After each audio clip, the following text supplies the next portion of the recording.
actuellement bokk na ci li gën a fës ci actualité bi jàppal ni ginnaaw li nga xamante ni moom moo nekk benn face à face bu ñu defoon tey ji encore une fois war na amaat beneen face à face décisif fële ci conseil de sécurité bu Nations Unies jàppal itam en tout cas am na ci loo xamante ni mu nekk ñetti mentions yoo mën nañ teg sur la table comme quoi mu nekk ay encouragement découragé ak itam li moo nekk sans opinion loolu nag dina waral ñi nga xamante ni moom moo nekk les candidats nekk à la course pour la succession d'Antonio Guterres ñoom nañ mën a xam justement na ci am ñoo xamante ne dañ mën a retiré wu balaa mbir mi di gën a sori ndax loolee dina tax bu fekkente ni si yow jàpp nga ni di nga xam say point ba xam yow mii war nga mën a continuer course bi wala mënoo ko direct daal di continuer peut-être nag lii ça n'a rien à voir ak li nga xamante ne xëy na moom moo nekk la décision finale mais lii daal dina mën a tax exactement yow nga xam fan nga toll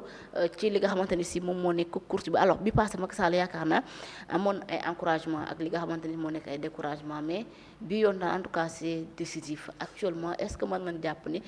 tey bi yoon Macky war na cee mën a génn.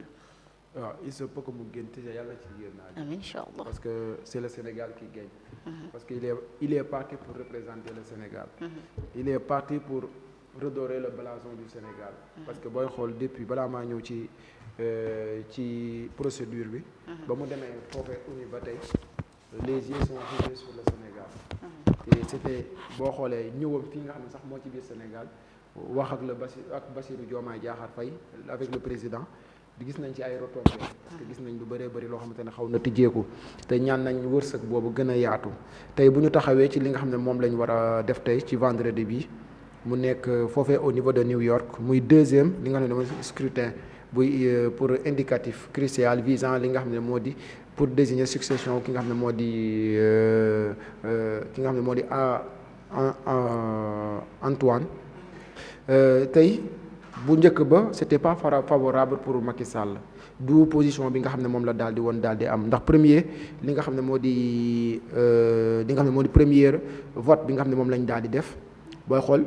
ñu ngi ko defoon le 30 juillet bi nga xam ne moom lañ daal di génn Macky Sall moom amoon na li nga xam ne il avait obtenu 6 bulletins d'encouragement 7 bulletins de découragé ak 2 sans opinion maanaam raam moo tax mu jël li nga xam ne moo di 5e donc ça veut dire que il doit encore travailler 5e la daal di jël léegi bi ñu ñëwee ci li nga xam ne nag moo di position bi nga xam ne moo fi daal di nekk parce que tey dafa am benn réalité bu fa daal di am parce que li nga xam ne moo di boo amee yenn notes yi nga xam ne dafa wàcc ni aji ça va te permettre nga daal di mën a bàyyi xam ne yow mii mënoo dem keneen ki mën a postuler normalement mais nag gis nañ ne Rebecca moom vraiment moom mooy ki jigéen ki nga xam ne moo tegu ci kaw depuis lors mais nag terewul à tout moment surprise mun na daal di am mais nag vu posture am ak physionomie am parce que des fois aji keroog maa ngi ko doon wax dafa am nu muy doxe bi nga xam ne moo di ONU par exemple day tourner am na dëkk yoo xamante ne ñoo gën a favorable ça signifie pas que ñoom ñooy gagner mais ñoo gën a favorable pour am li nga xam ne moo di remplacer mais nag espérons que bi yoon Macky Sall dina ci daal di génn mais nag aussi venu de appui bi nga xam ne nag Bassirou Diomaye Diakhar Faye appuyé ne ko mën na nekk loo xamante ne mën na ko permettre mu avancer mais lii problème bi aji bu nekkoon tey l'Afrique était seulement représentée par Macky Sall dina nekkoon loo xamante ni lu baax la mais Macky Sall il partage actuellement li nga xam ne moo di li nga xam ne moo di Afrique ak Ougandais bi muy Olora moom la partagé li nga xam ne moo di l'Afrique donc l'Afrique est divisée entre ñi nga xam ne ñoo ànd ak Macky am ñoo xamante ne ànduñu ak ñi nga xam ne moo di Macky c'est ça loo xamante ne mën na ko poser dama naan préjudice mais est-ce que ça va peser lourd on verra mais nag li ci gën a dangereux mooy même bu nekkee vote yi am na voix yoo xamante ne bul ñaan yàlla perte ko muy voix wu États-Unis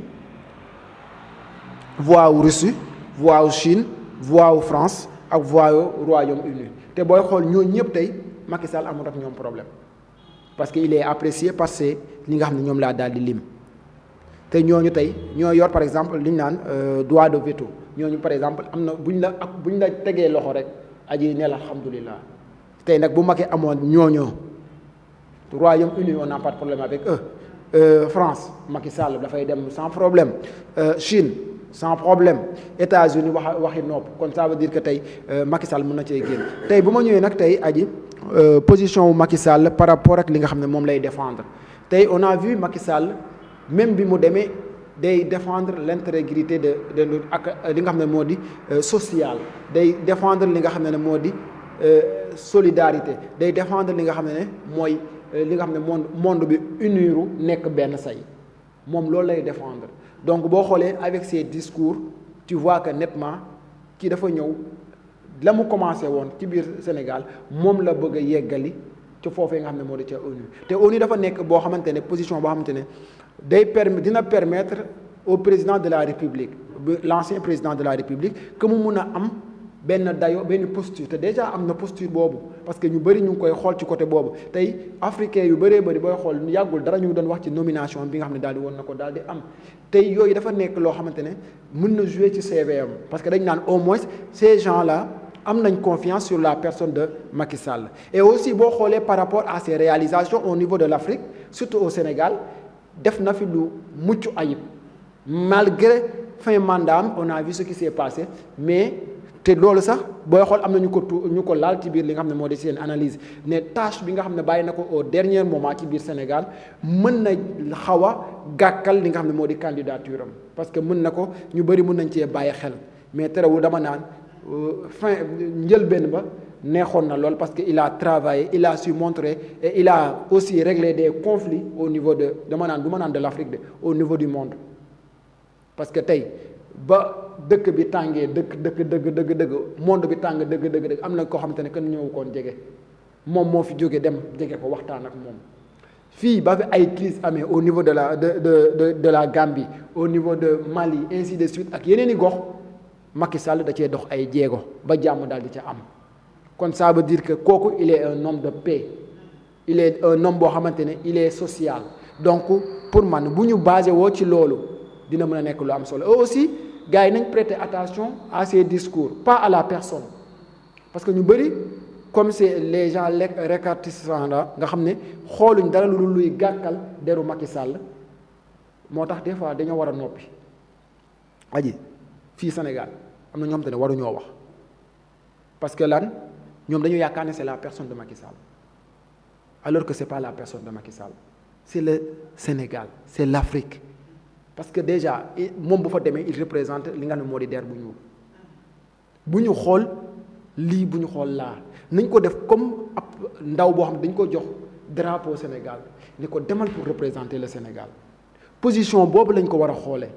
mais fii la ñuy ñëw di ko xoolee par rapport ak yëfu politique Macky les a laissé ce pays ne leen gérer leen man dem naa je vise ailleurs mais yaa xaytu dimbale ko boo ci mënta wax lu baax tëjal sa gémmiñ mais déedéet fi ngay nekk Macky moo rey lii moo def la ainsi de suite te alors que xamuñ ne li nga xam ne moo di ONU buy def yenn yi il fait des investigations par rapport ak li nga xam ne moom nga bàyyi sa dëkk par rapport ak les opinions que les gens disent ci yow mais ñii nag loolu bu ñu sañoon am na ñoom ne bu ñu sañoon Macky du am dara